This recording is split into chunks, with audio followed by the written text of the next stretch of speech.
விசுவாசத்தோடு கலங்கிடாதே, திகைத்திடாதே.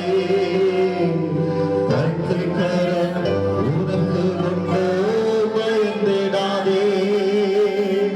படுகுழியில் நீ விழுந்தாலும் பரத்திலிருந்து வந்து உன்னை தூக்கிடுவா. சொல்லுங்க.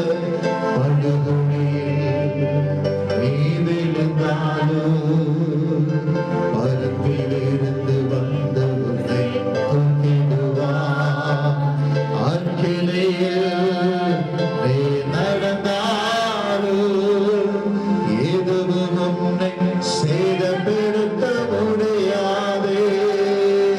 அக்கினியில் நீ நடந்தாலும் எதுவும் உன்னை சேதப்படுத்த முடியாது. சொல்லுங்க விசுவாசத்தோடு.